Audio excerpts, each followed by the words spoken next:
Imagine you're lying in bed at 2 a.m. Your phone has smacked you in the face for the third time, and your brain whispers, "Just one more video, then we'll sleep." 2 hours later, your eyes are burning, your thumbs twitching, and you're somehow watching a tutorial on how to make pancakes with a clothes iron. Congratulations, you've just been outsmarted by your own brain, again.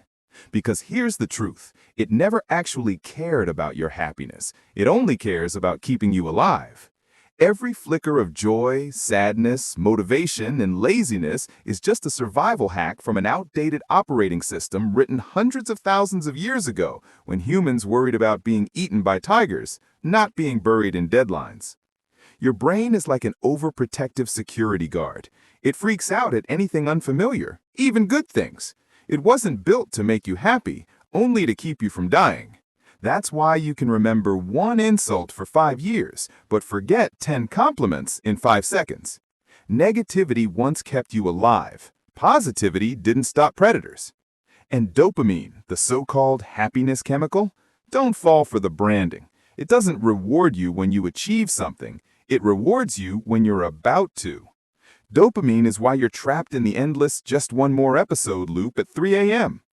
Every time you reach your goal, your brain cuts off the celebration and mutters, "All right, what's next?"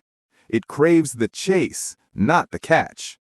It hates completion. It hates peace. It hates the idea that everything might actually be fine. When you finally lie down to rest, it whispers, "Something feels wrong, right? There's got to be something left to fix." And you obey, checking emails, scrolling through chaos, mistaking motion for meaning. Your brain fears quiet because quiet used to mean death. Our ancestors who sat still too long got eaten. So now when your life finally calms down, your brain invents new predators. Maybe they hate me. Maybe I messed up. Maybe someone's talking behind my back. When there's no drama, your brain manufactures it. And the worst part is, you're addicted to that production.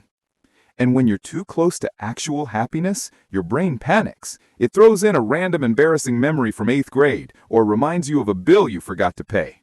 It's a self-stabilizing mechanism. Emotions too high? Release anxiety. It's the mental version of a fire safety system that drenches the whole building just because you lit a birthday candle. Worse, it doesn't care about long-term joy. It only wants short-term relief. Every time you open social media, it tosses you a tiny dopamine candy. You think you're relaxing, but really your brain is logging data. Sad, to phone, to survive. And the cycle repeats.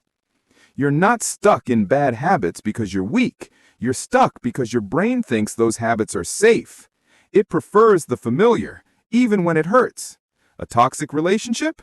At least I know what to expect. A destructive routine? At least it's predictable.